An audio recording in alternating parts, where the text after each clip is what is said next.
हाँ, ज्ञान और आत्मज्ञान दोनों का में अंतर क्या है? अंतर क्या है?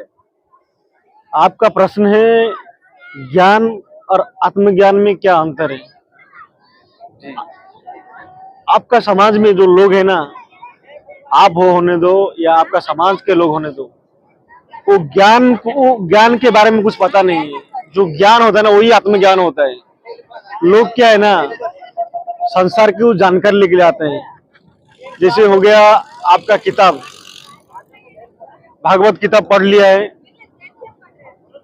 वेद पढ़ लिया है, शास्त्र पढ़ लिया है, कुछ गुरु का ज्ञान सुन लिया है और उसको इकट्ठा कर लिया है, और उसको इकट्ठा करके संसार में घूमता फिरता है।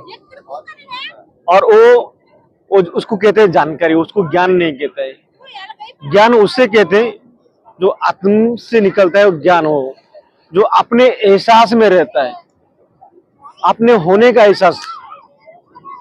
समझो मैं क्या बोलता हूँ। देखो, गुरु ना सदगुरु ना आपको बार बार नहीं मिलते हैं। आपका अंदर जिज्ञासा हुआ है तो हम बताने में मजबूर हो जाते हैं। जो ज्ञान है ना, आपका स्वयं का ज्ञान होना चाहिए। स्वयं का ज्ञान क्या है? कुछ नहीं, बस मैं कुछ भी नहीं हूं, बस मेरा होना है मात्र है। तुम्हारा होना मात्र जो है ना, उसको ज्ञान कहते हैं, उसको ही कृष्ण कहते हैं। वो इनक्रीज कैसे होगा? वही तो बता रहे हैं ना आपको मैं। जब तक आपके अंदर विचार चलता है तब तक वो ज्ञान नहीं। अज्ञान के कारण आप जो दृश्य देखते हो, जो सुनते हो, उसके बारे में ही आपका विचार चलते रहता है। सही है। उसके ऊपर ही आपका विचार चलते रहता है। लेकिन जैसे ही आप वैराग्य प्राप्त होगे, जैसे ही आपको संसार व्यर्थ लगेगा, हर रोज काम करते करते, हर रोज खेलते खेलते आपको जब व्यर्थ लगेगा, तो आप ना स्वयं को ढूंढने लगोगे। आप तो स्वयं को नहीं ढूंढते, परमात्मा को ढूंढने लगते हो। परमात्मा को क्यों ढूंढते हो? आपको दुनिया बताया है कि संसार किसी ने बनाया है, बनाने वाला है। वास्तव में संसार को कोई बनाया नहीं है। संसार में ही परमात्मा छुपा हुआ है और वही है, दूसरा कोई नहीं है। वो अलग अलग होके यहाँ खेल रहा है। जब उस खेल को, जैसे हम कुछ करते हैं, कर करके थक जाते हैं। जब कर करके थक जाते हैं तो क्या करते हैं हम? कहीं रुक जाते हैं। बस बहुत हो गया, परेशान हो गया, कोई फायदा नहीं है, खेल तो खेल ही था, अभी खेलना नहीं है, तो खेल से वो निकल जाता है। ऐसे ही आप विचार कर करके, सोच सोच के, इस संसार में कुछ कर करके थक जाते हो ना। जब जब व्यर्थ लगता है सब कुछ, समझो, जब व्यर्थ लगता है, जब तक आपको ये संसार व्यर्थ नहीं लगता है, खेल व्यर्थ नहीं लगता है, तब तक आपको ज्ञान नहीं होगा, आत्मज्ञान नहीं होगा। इसीलिए आपको ये संसार व्यर्थ लगना चाहिए। जब तक व्यर्थ नहीं लगता है तब तक जन्म मरण के चक्कर में आप पड़ा रहोगे। अगर आपको इस संसार से उद्धार होना है, ये विचार से उद्धार होना है, ये मन से उद्धार होना है, कैसे उधर होगा? बताए ना आपको, जब ये खेल आपको मजा नहीं आएगा। आप हर रोज काम करते हो, आपका लगभग 30 साल की 35 साल का उम्र हो गया, बचपन से लेकर अभी तक खेल रहे हो, खेल में अभी तक भरा नहीं मन। जिस दिन खेल को आप समझ जाओगे ये खेल तो चलते रहेगा जीवन भर, वास्तव में सत्य क्या है, इसके पीछे राज क्या है, मैं क्या कर रहा हूँ, मैं कौन हूँ, कैसे आया हूँ, जब ये प्रश्न आपके भीतर खड़ा होगा, ये संसार की जानकारी की से किससे सुन लिया ये नहीं। लोग क्या है ना, थोड़ा गुरु लोग के सुन लेते हैं, कोई आध्यात्मिक टॉपिक सुन लेते हैं और प्रश्न पूछते नहीं। वास्तव में आपका भीतर प्रश्न होना चाहिए, भीतर से आना चाहिए कि मैं क्या कर रहा हूँ, हर रोज वही कर रहा हूँ, काम कर रहा हूँ, हर रोज खाता हूँ, हर रोज पीता हूँ। जब आपको व्यर्थ लगेगा ना, तब एक एग्जाम्पल देता हूँ। आप दिन भर काम करते हो, शरीर थक जाता है, अभी कुछ नहीं करेगा, अभी सोने जाता हूँ। क्या जब सोने जाते हो तभी क्या विचार आता है आपको? नहीं आता है। मन आता है? नहीं आता है। तब आप नींद में चले जाते हो, क्योंकि आपको सोना है। ऐसे ही जिस दिन आपको संसार खेल व्यर्थ लगेगा, संसार से मोह हट जाएगा, लोभ हट जाएगा, आपको आत्मज्ञान होगा। और उसके बावजूद अगर आपको नहीं होता है तो आपको बहुत सारे साधना विधि बताया जाता है। देखो, ज्ञान के लिए कुछ करना नहीं पड़ता है, क्योंकि संसार में जो भी कर्म कांड करोगे ना, ये माया का खेल है। क्योंकि परमात्मा स्वयं मौजूदी ही है, उसको कुछ करके पा नहीं सकता है, क्योंकि करने वाला अहंकार है। अगर आप कुछ करते हो, पूजा पाठ, ये मार्ग है। जो समझ नहीं पाते हैं उनको पूजा पाठ, ध्यान, ये सब करवाना पड़ता है अष्टांग योग। अगर जो जिज्ञासु है, जो मुमुक्ष है, जो वैराग्य है, उसको ज्ञान बोलने से ही उसको ज्ञान हो जाता है, उसका मन ठहर जाता है, क्योंकि उसको वो वैरागी है, उसको संसार व्यर्थ लगा है। अभी क्या आपको खेलने में कूदने में मजा आता है, खेलने में कूदने में मजा आता है, तो आपको ना दुनिया व्यर्थ नहीं लगता है। क्या सच में दुनिया आपको व्यर्थ नहीं लगता है? कभी कभी तो लगता होगा ना, क्या कर रहा हूं ये सब, कभी लगता है कि नहीं? जब लगता है तो आप ना चुपचाप बैठ जाओ। जब चुपचाप बैठ जाओगे ना, तो मन शांत हो जाएगा। जब तक आपका मन शांत नहीं होगा, तब तक आपको ज्ञान नहीं होगा। क्योंकि मन का काम है क्या? मन का काम है क्या? बाहर मुखी जाने का। मन किसके ऊपर काम करता है? मन ना आंखों के माध्यम से। देखो, जैसे घोड़ा है, घोड़े को चलाने वाला, घोड़े में रथ है, रथ को चलाने वाला सारथी, सारथी है, सारथ के ऊपर राजा बैठते हैं, जिसको बोलते हैं आत्मा। अभी क्या आत्मा छुप गया है, सारथी लगाम पकड़ा है। 5 घोड़ा है रथ में। 5 घोड़ा कौन कौन है? आंख, कान, नाक, त्वचा, जीभ। ये 5 घोड़ा को मन पकड़ा है। मन जो विचार चलते रहता है।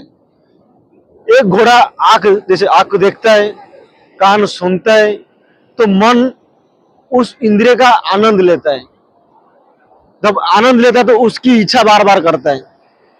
जैसे आप कुछ स्वाद चीज खा लिए, कुछ सुन लिए, उसको बार बार करने का इच्छा होता है। लेकिन अगर आप इंद्रियों से कोई सुख प्राप्त करना चाहते हो, तो ये कभी संभव नहीं है।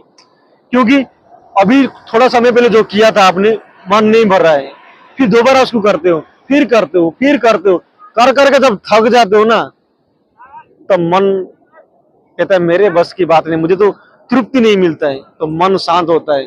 तो पीछे जो आत्मा बैठा है वो कुछ नहीं करता, वो देखता रहता है, साक्षी भाव से वो प्रकट होता है। जब मन जान लेता है इंद्रिय सुख से मुझे कुछ प्राप्त नहीं होता है, तो मन क्या होता है? हाथ जोड़ देता है कि भाई मुझे कुछ नहीं चाहिए, बोध हो गया। तो मन शांत हो जाता है। उसको आनंद नहीं मिला ना, क्योंकि वो आनंद की तलाश में था। आनंद की जगह में उसको इंद्रिय की सुख मिल गया है। वो सुख ही आनंद समझता है। जब सुख को भोग भोग के दुख का कारण बन जाता है, दुख का कारण बनता है कि नहीं? अगर कोई चीज को आप खाते हो बार बार बार बार, तो आपका शरीर बिगड़ जाता है। शरीर बिगड़ने के बाद दुख आ जाता है। फिर वो बोलता है मैं जिस चीज के लिए ढूंढ रहा था वो चीज मुझे मिला नहीं। लेकिन वास्तव में ना, मनुष्य आनंद को ढूंढता है, और आनंद इस इंद्रियों से नहीं मिलता है। आनंद, मन जब शांत होता है ना, वो आनंद में रहता है, उसमें उधर कुछ नहीं रहता है। और परमात्मा कोई विशेष व्यक्ति नहीं है, वो आनंद स्वरूप है, वो प्रेम स्वरूप है। अभी क्या आप किसी को प्रेम नहीं कर पाते हो? क्योंकि आप इंद्रिय की लालसा में हो। प्रेम का अर्थ क्या होता है? प्रेम का अर्थ होता है बिना कारण के प्रेम होना चाहिए। हर जीव जंतु मानव को प्रेम होना चाहिए। प्रेम कब होगा आपको? जब आप स्वयं को जानोगे। आप स्वयं का ज्ञान जब होगा ना, तब प्रेम होगा। अभी आप प्रेम किसको करोगे? किसको 2 रोटी खिला दोगे तो आपको अहंकार आ जाता है कि मैंने खिलाया है। आप अपने आप को कर्ता मानते हो। कर्ता कौन मानता है? अहंकार मानता है कि मैं करता है। लेकिन वास्तव में संसार में सब हो रहा है। आप खाना खाते हो, उस खाना से बहुत सी रासायन बनता है। खून, बीज, मांस, हड्डी आपने बनाते? आप नहीं बनाते हो, वो अपने आप होता है। ये सूरज की चक्कर में, सूरज की चारों ओर पृथ्वी घूमता है, ये कौन आप करते हो? वो अपने आप होता है। इस संसार के हर जीव के अंदर, जड़ के अंदर उस परमात्मा की स्वरूप है। वो चेतन स्वरूप है, वो दिखाई नहीं देता है। लेकिन आपका मन, आपका आंख, इंद्रिय ना वस्तु को देखने की बनाया है। जो चीज देखते हैं ना उसके पीछे आप भागते हो, लेकिन परमात्मा उसके पीछे खड़ा है।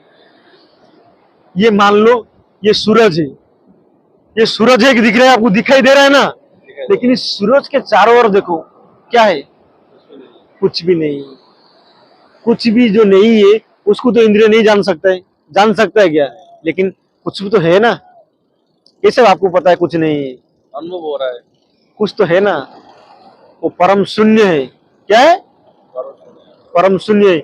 ये पृथ्वी जैसा अनगिनत ये जो रेती देख रहे हैं इससे भी ज्यादा सूरज है, तारा है, नक्षत्र है, इस संसार में घूमता रहता है।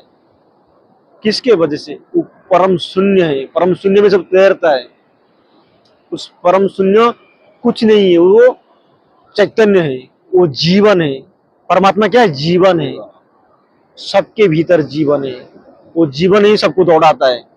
यहाँ मृत्यु नहीं होता है किसका भी, यहाँ मृत्यु नहीं होता है। मृत्यु अज्ञान का होता है, मन का होता है। मन जब मर जाता है ना तो सोचता है मैं मर गया। मन मरता नहीं, बदल जाता है, वो थाम जाता है। यहाँ कभी किसकी मृत्यु नहीं होता है। मृत्यु होता है मन का होता है। हम क्या समझते हैं मेरा मृत्यु हो जाएगा? अरे भाई मेरा कभी मृत्यु हो ही नहीं सकता है, क्योंकि मैं शरीर नहीं हूं, शरीर रूप में खड़ा हूं। मैं मन भी नहीं हूं, क्योंकि मैं मन को जानता हूं। आपके भीतर जो विचार चलता है उसको आप जानते हो नहीं? अभी आप नहीं जान पाते हो, क्योंकि आप इस संसार के सुख लालसा में फंसे हो। जब आप साधना करोगे, वैराग्य जागृत होगा, आप मन का अंदर क्या चलता है आप उसको समझ सकते हो। उस मन को जानने वाला कौन है? आप स्वयं चैतन्य आत्मा हो। वो चैतन्य ही जानता है सब कुछ, वो साक्षी रूप में जानता है। तो इस संसार में हर चीज वो साक्षी रूप में है। वो अकर्ता, वो अकर्ता रूप में है। वो कुछ भी नहीं करता है, लेकिन सब कुछ करता वही है। आप समझ रहे हो? लेकिन जब वो टुकड़े टुकड़े बांट गया है ना तो स्वतंत्र हो जाता है, क्योंकि खेल में स्वतंत्र होना चाहिए, नहीं तो खेल में मजा नहीं आएगा। जब स्वतंत्र हो जाता है तो अपने चेतन का एहसास होता है, अपने चेतन का एहसास होता है। जब अपने चेतन का पार्ट पार्ट में एहसास होता है तो उसमें अहंकार जन्म ले लेता है, और अहंकार के वजह से वो अपने आप को अलग समझता है, उस परम चेतना से अलग समझता है। जैसे ही अलग समझता है वो अहंकार में फंस जाता है और जन्म मरण चक्र में फंस जाता है। जब इस खेल में वो फिर निकलता है, अपने स्वरूप को जानता है, तब वो मुक्त हो जाता है।